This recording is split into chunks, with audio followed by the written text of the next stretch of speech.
नमस्कार, मैं तेज बहादुर आज आपके सामने फिर उपस्थित हूँ भौतिक विज्ञान की दूसरी वीडियो लेकर। जैसा बच्चों कल आपने पहले यूनिट इलेक्ट्रोस्टैटिक्स में सबसे पहले हमने चार्ज और कूलाम के नियम के बारे में बताया था, आज दूसरे टॉपिक के साथ फिर उपस्थित हैं आपके सामने। ये दूसरा टॉपिक इलेक्ट्रिक फील्ड है, जिसे हम लोग वैद्युत क्षेत्र कहते हैं। वैद्युत क्षेत्र क्या होता है? आवेश समुदाय के चारों ओर का वह क्षेत्र जिसमें कोई भी अन्य आवेश आकर्षण या प्रतिकर्षण बल का अनुभव करता है, वैद्युत क्षेत्र कहलाता है। जैसे हमारे सामने एक प्लस चार्ज है, तो हम देखेंगे कि धनात्मक आवेश जो होता है वो अन्य आवेश को क्या करता है, बाहर की ओर प्रतिकर्षित करता है। अगर हमारे पास नेगेटिव चार्ज है तो ये अन्य आवेश को क्या करेगा, इसी तरह से आकर्षित करेगा। तो इसके चारों ओर का वह क्षेत्र जिस पर कोई अन्य आवेश आकर्षण या प्रतिकर्षण बल का अनुभव करता है, वैद्युत क्षेत्र कहलाता है। इसके बाद इसी में एक दूसरा टॉपिक है, इसे हम लोग वैद्युत क्षेत्र की तीव्रता कहते हैं, इलेक्ट्रिक फील्ड इंटेंसिटी। यहाँ पर हम लोग वैद्युत क्षेत्र की तीव्रता यानी कि इलेक्ट्रिक फील्ड इंटेंसिटी, इसके बारे में हम लोग पढ़ेंगे। वैद्युत क्षेत्र की तीव्रता सदिश राशि होती है E बराबर F/Q0, जहाँ पर E वैद्युत क्षेत्र की तीव्रता है, F बल है, Q0 कोई परीक्षण आवेश है। तो इसकी परिभाषा के बारे में हम पढ़ेंगे। तो वैद्युत क्षेत्र की तीव्रता किसी परीक्षण आवेश पर लगने वाले बल F और परीक्षण आवेश Q0 के अनुपात को वैद्युत क्षेत्र की तीव्रता कहते हैं। इसका फॉर्मूला E बराबर F/Q0 होता है। इसका मात्रक ऊपर न्यूटन और नीचे कूलाम लिखेंगे, तो न्यूटन प्रति कूलाम। इसकी विमा लिखेंगे, ऊपर बल की विमा mlt-2 और नीचे चार्ज की विमा at, तो mlt-3 ये वैद्युत क्षेत्र की तीव्रता की विमा आ गई। वैद्युत क्षेत्र की तीव्रता एक सदिश राशि होती है। इसके बाद अगला टॉपिक पढ़ेंगे, एक छोटा सा यहीं पे डेरिवेशन है, इसको हम लोग कहेंगे बिंदु आवेश के कारण वैद्युत क्षेत्र की तीव्रता। बच्चों अब हम अगले टॉपिक पे बात करते हैं। वैद्युत क्षेत्र में ही एक दूसरा टॉपिक है, बिंदु आवेश के कारण वैद्युत क्षेत्र की तीव्रता यानी कि electric field intensity due two point charge. सबसे पहले हम देखेंगे कि एक छोटा सा बिंदु आवेश प्लस Q है, यहाँ से r दूरी पर कोई एक बिंदु P है, जहाँ पर परीक्षण आवेश Q0 के कारण वैद्युत क्षेत्र की तीव्रता का मान ज्ञात करना है। बच्चों कल हमने आपको बताया था कि जब दो आवेश परस्पर r दूरी पर रखे हो तो उनके बीच लगने वाला आकर्षण बल कूलाम के नियम के अकॉर्डिंग ही लगेगा। तो कल हमने आपको बताया था कि दो बिंदुओं के बीच लगने वाला आकर्षण बल 1/4 पाई एप्सिलॉन 0 के Q0/r²। ये इन दोनों आवेशों के बीच लगने वाला आकर्षण या प्रतिकर्षण बल है। अब हमें इस बिंदु P पर वैद्युत क्षेत्र की तीव्रता निकालनी है, तो E बराबर F/Q0, ये F का मान यहाँ रखेंगे, तो E बराबर आएगा 1/4 पाई एप्सिलॉन 0 के Q0/r²/Q0। Q0 से Q0 कैंसिल हो जाएगा, तो फार्मूला बनेगा E बराबर 1/4 पाई एप्सिलॉन 0 के Q/r²। यहाँ पर स्मॉल r या कैपिटल R कुछ भी ले सकते हैं।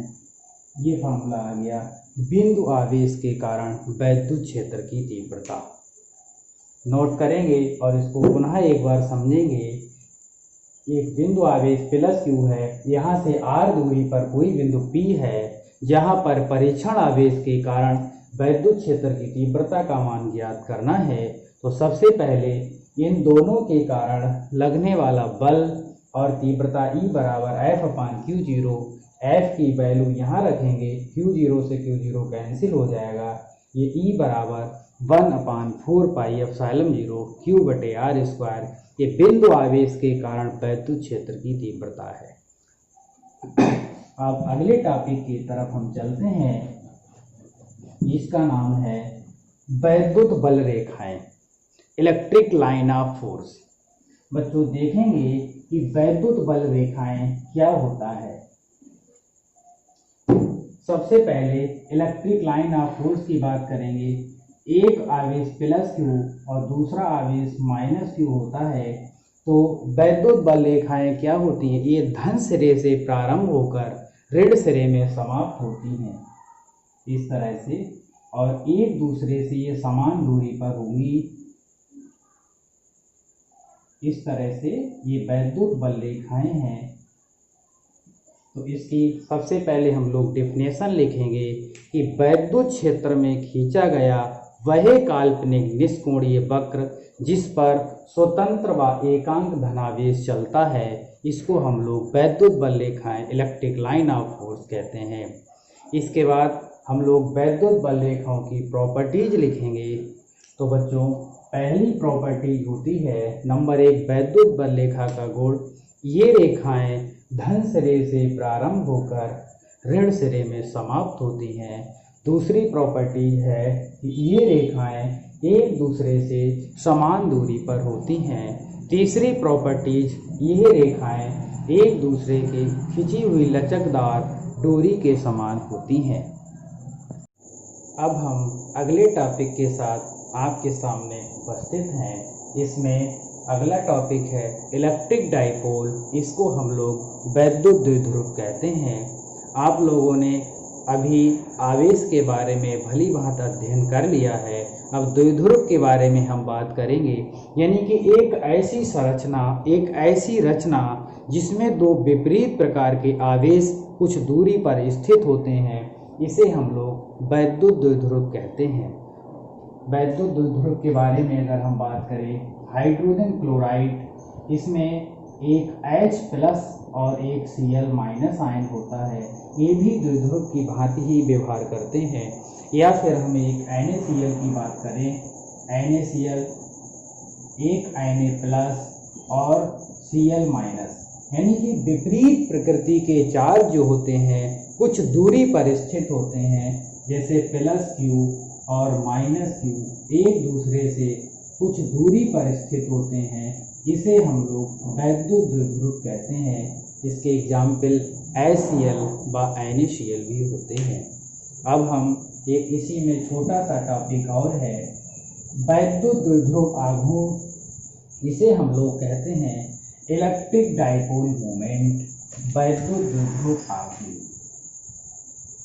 इलेक्ट्रिक डाइपोल मोमेंट, यानी कि जो वैद्युत द्विध्रुव होता है उसमें दो चार्ज होते हैं, इसमें कोई एक आवेश और उनके बीच की दूरी 2L का गुणनफल वैद्युत द्विध्रुव आघूर्ण कहलाता है।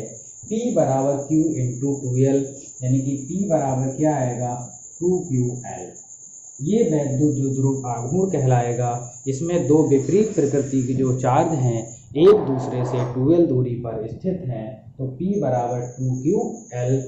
अगर हम वैद्युत द्विध्रुव की बात करें तो एक +Q और दूसरा -Q एक दूसरे से 2L दूरी पर स्थित होते हैं, ये ही वैद्युत द्विध्रुव है।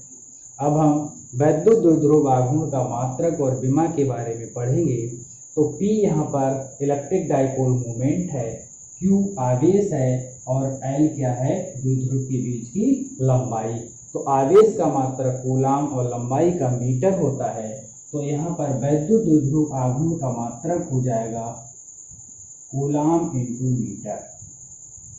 इसके बाद इसकी विमा पढ़ेंगे बच्चों, तो आवेश की विमा होती है AT × लंबाई की विमा L, तो विमा हो जाएगी LTA। इसके साथ ही ये टॉपिक हमारा कंप्लीट हुआ। अगली वीडियो में हम आपके सामने फिर उपस्थित होंगे। अक्षीय स्थिति में वैद्युत क्षेत्र की तीव्रता और निरक्षीय स्थिति में वैद्युत क्षेत्र की तीव्रता के बारे में